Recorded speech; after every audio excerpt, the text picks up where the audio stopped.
Hello, my name is Teresa Benavides. My behavior change project is geared towards using response interruption and differential reinforcement of alternative behaviors in reducing inappropriate vocalizations. My participant is a 12-year-old nonverbal boy who has full-time services at an autism center.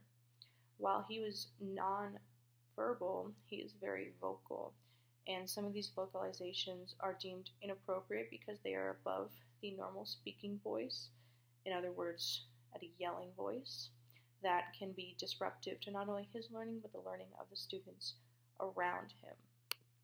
The hypothesized functions of this behavior are actually multiple.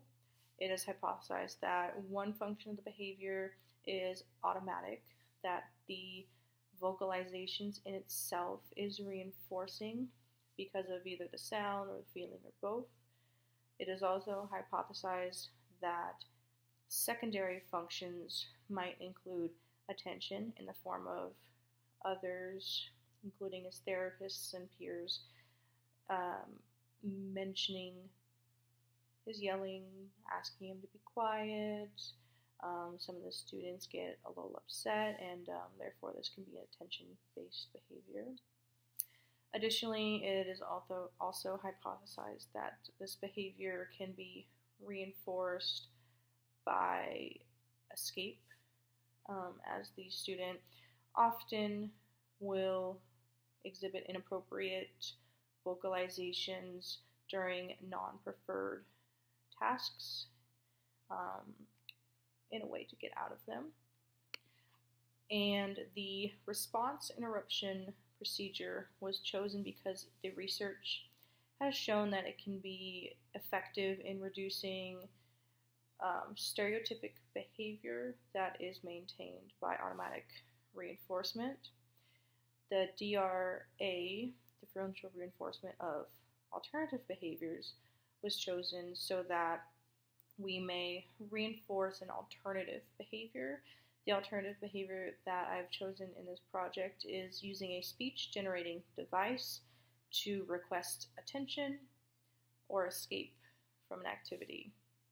My participant has already been using a speech-generating device for many years, but this is the first time we have attempted to use it to replace inappropriate vocalizations, which have in the past not been very disruptive, but in the following months they have been increasing in volume and frequency.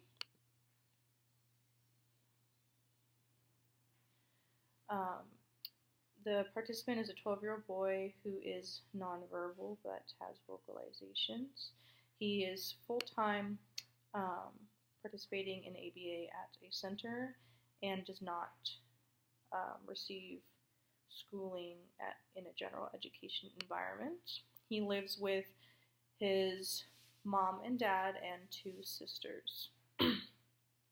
Inappropriate vocalizations were defined as vocalizations above a normal speaking voice, vocalizations that someone might define as yelling.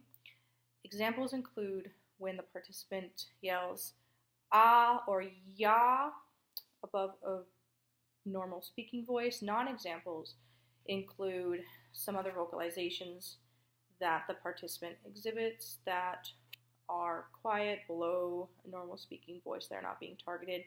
This includes his baby babbling, goo goo, baba, which he commonly uses that are not disruptive currently. We used frequency to measure all occurrences of yelling.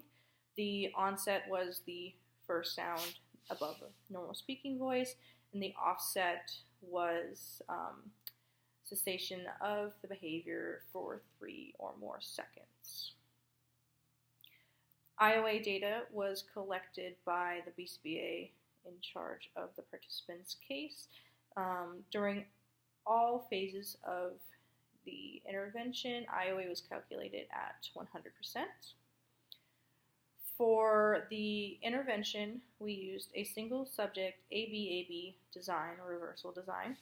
Baseline data was taken for 5 sessions, followed by 5 sessions of treatment data. The treatment was then removed for baseline to be collected for another 5 sessions, and then finally another treatment was the same treatment was introduced for 5 more sessions. During the intervention phases, the participant was presented with differential reinforcement and response interruption. Response interruption was in the form of stopping the participant when he made a vocalization. We did this not by covering his mouth or anything like that. We simply stopped anything that he was doing so that he could not progress into earning his tokens.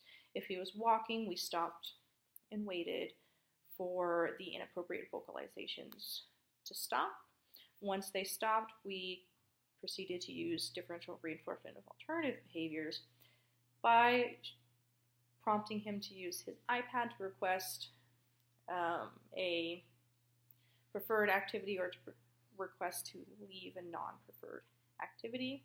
Some of his requests that he has on his iPad include, I need a break, I don't want to do this, I want squeezes, I'm hungry, I want, and then he has a list of food items that he can ask for, and he also has a list of preferred activities that he could ask for. Our results showed that our baseline frequency of inappropriate urinations were inappropriate vocalizations were as high as 18 per 1 hour session. When we implemented the DRA in conjunction with the RI, inappropriate vocalizations went down to anywhere from 8 to 2 instances per 1 hour session. When the treatment was taken away, the inappropriate vocalizations returned even higher, actually, to as high as 26 inappropriate vocalizations per 1 hour session. When the DRA and RA interventions were reintroduced, the frequency plummeted once more down to between 10 and 2 occurrences of the target behavior. In conclusion, the results show that the combination of differential reinforcement of alternative behaviors and response interruption can be effective in reducing inappropriate vocalizations.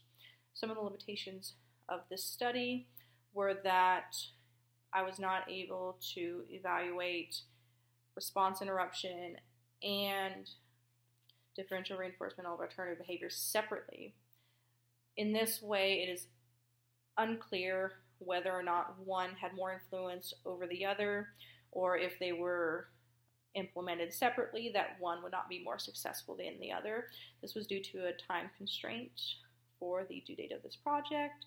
I was not able to have enough time or enough sessions to separate the two. Follow-up studies would benefit from evaluating these two separately.